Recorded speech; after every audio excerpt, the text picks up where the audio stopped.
On this subject is Congressman Mark Green. He represents Tennessee's 7th Congressional District, and he's the chair of the Homeland Security Committee. Congressman, good to have you with us, sir.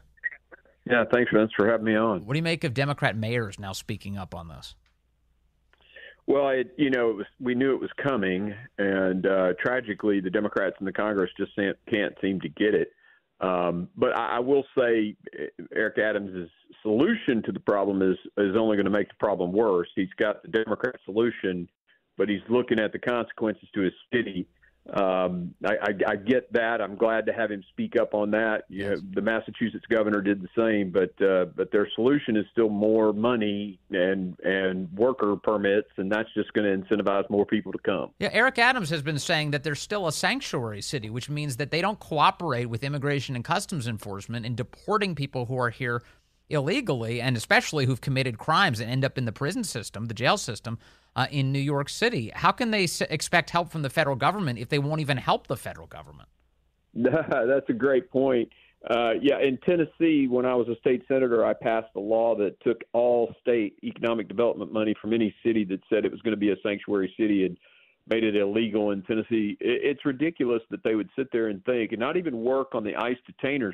I mean, a sanctuary city doesn't even cooperate when there's a hardened criminal, a violent criminal who's in their city. So it's absurd that he'd turn around and then expect for us, the taxpayers, to come bail him out. There's a headline in the Los Angeles Times today that may be a response to some of these Democrats now publicly complaining about all of this. Their headline is, Biden administration considers forcing migrant families to remain in Texas. They're referring to this as the Remain in Texas policy and suggesting that the Biden administration may force illegal immigrants to stay in that state while their asylum claims are considered. This is jaw-dropping to me, Congressman. It sounds like they are capable of enforcing the border so long as it's inside the United States. What do you make of this? Yeah, that's insane. And I am guessing that Governor Abbott's just going to crank up the buses and keep them coming. And I hope he does. And if he does, I'll make a donation. It's absurd. You look at El Paso, Texas. They're on the border, a city of about 200,000. They're seeing 800 and something a day. This guy in New York City, they've gotten 100,000 over a period of however long, 2 years now, and they're calling it a crisis. They're a city of 11 million people. It's so disproportionate in Texas to the rest of the country.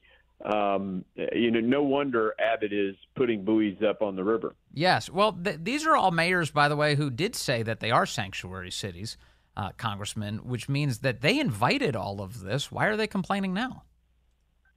Well, it's because Democrats always, the particularly city mayors, because they're so progressive.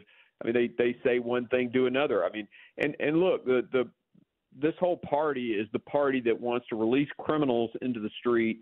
They're, completely fine doing a deal with Iranian terrorists. And, the cartels are abusing this and shipping drugs in. Well, leave the border wide open. I mean, they have no logic, period. So expecting them to think like a rational human being is that's a bar too high. Now, of course, we're talking about some of the failures of the states and these mayors, and they invited all of this, and now it's happening, and they're not working with immigrations and customs enforcement. But on the other side is you have a federal government who has left the border wide open. They're insulting Texas by saying they're going to try and keep illegals in that state rather than let them get out.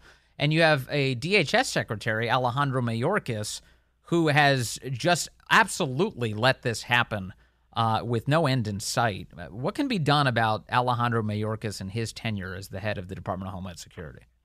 What we're working on right now is a 5-phased approach, and I'm doing this in a methodical way just to educate as many Americans as possible and to put pressure on key Republicans who aren't there yet.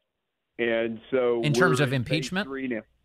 Yeah, so we're in phase 3 right now of this investigation, the human costs. We've got some great witnesses coming in next week.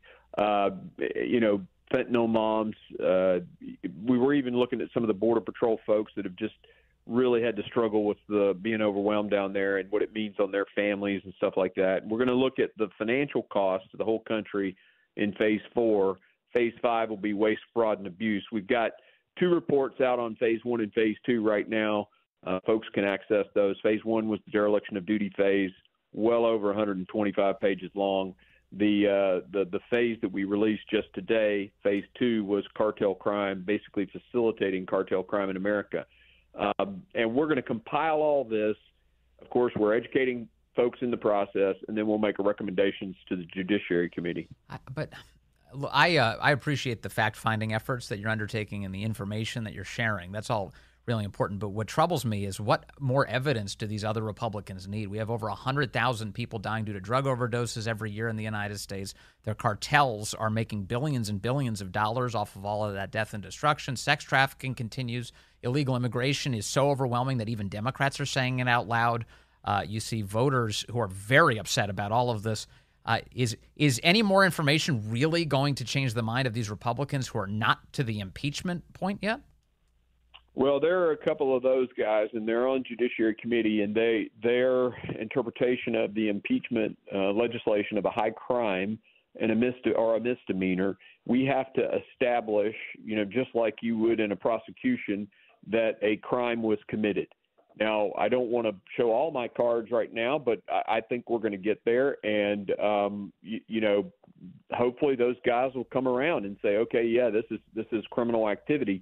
Now, it's certainly a massive failure. Everyone knows this is a massive failure. Yes. Honestly, it's probably a success on their part. This is what they want to happen. Yes. But we've got. But that's in violation of the law, isn't it? So if you want this outcome, you are violating the law. They are absolutely breaking the law. They're ignoring court orders. But again, there's no statute that says if you're in a job and you don't execute the laws as it's written, that it's a crime. It's not doing your job. It's not following the law. But there's no law in the books that says, okay, if you don't execute this job, these are the elements of the crime and this is the punishment. Yeah, there ought to be. But there isn't, and impeachment is supposed to take care of it when they break the law, and we've got to prove that they've broken the law. We're talking to Congressman Mark Green. He is the chairman of the Homeland Security Committee, so the perfect guy to talk about this issue with. It was towards the tail end of last year, sir, that Kevin McCarthy, in his bid to become Speaker of the House, indicated that if Alejandro Mayorkas didn't step down, that he would contemplate moving to impeachment. Is he keeping his promise here? Obviously, now it's almost a year since he made that threat.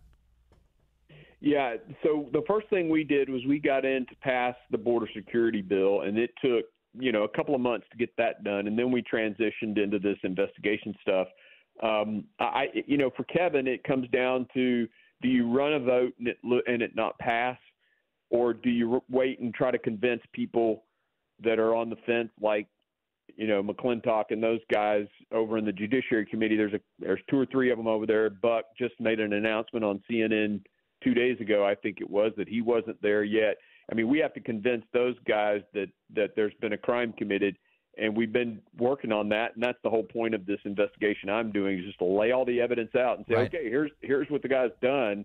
And again, I don't want to, show all my cards, but right, we've got a plan, and we're executing, and hopefully we'll convince them. There are two other things that jump out about Mayorkas' testimony to me, and again, I know you don't want to show your cards, but one is I'm pretty convinced that he's lied to Congress about having control of the border. He's routinely said, no doubt about under that, oath, that he has control of the border, and that's obviously untrue to any, room temperature IQ observer.